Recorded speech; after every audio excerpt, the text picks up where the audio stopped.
Hi, I'm Megan Rector, and I'm here to talk to you today about principles of the informative speech. The first thing to consider when creating an informative speech is what is the purpose of an informative speech? In an informative speech, your purpose is to inform as opposed to persuade. For example, you would be a teacher telling us about something, improving our understanding of something, enlightening us on a topic that we might not already know about. Here's an example. If I was going to give my informative speech on recycling, then as an informative speech, this topic would be something like to inform my audience about the process of recycling plastic bottles. I'm simply telling you how it's done. If it was a persuasive speech, on the other hand, I might tell you instead that I'm going to persuade you on why you should recycle plastic bottles. In that case, I'm advocating a position. In an informative speech, we don't want to do that. So there are several types of informative speeches that you might give, and each one lends itself to different types of topics.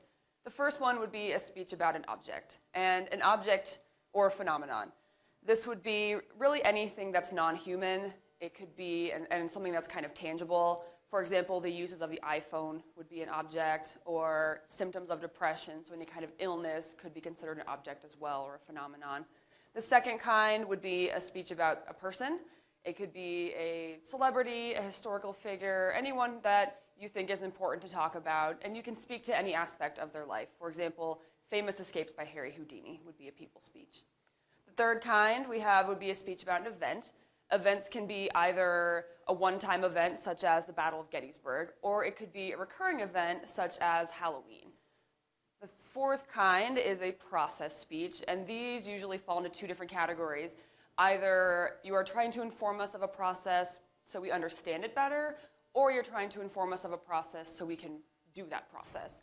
For example, how chocolate is made is a process. If I'm telling you how it's made in a factory, then maybe I'm not trying to tell you how to do it at home, but you just understand how that works. But if I was telling you how to make chocolate, then that's also process speech, but there I'm trying to get you to actually do it.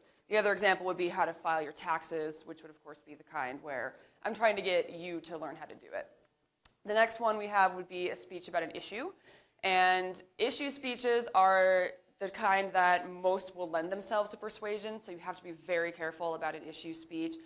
But a way to do that as an informative speech would be to inform you about latest changes to environmental law. I'm not telling you that the laws are good or bad, I'm just informing you of what those laws are. And then the last kind we have would be a concept speech. And concept speeches are abstract ideas. So for example, what defines freedom, what is love, those all fall into the concept category and are a little bit trickier because they're harder to illustrate and they are more abstract. When choosing an informative topic, I suggest you follow what I call the 3 N's, and that means new, notable, narrow. The first one is new, and this means it has to be new information. It doesn't need to be brand new, something that has just been discovered. It just needs to be new to us. For example, if I gave you a speech on how to register for classes, that's likely not new information to anybody in your classroom audience. So it needs to be something that we don't already know about. The second is notable, which means that it should be noteworthy in some kind of way. It doesn't need to be necessarily in the news, but something that could be impactful to your audience. So we might not know how to feed your cat, but that's likely not going to be helpful to your audience in any kind of way. And then the last one is narrow, which means that the topic is narrowly defined enough that you can reasonably discuss it within the time limit. For informative speeches, you might have 5 to 7 minutes, depending on what you've been assigned.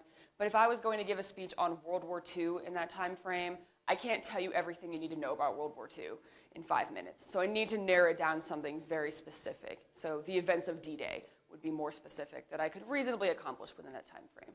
So these are just some of the basic principles that you should follow when crafting your informative speech. Thank you.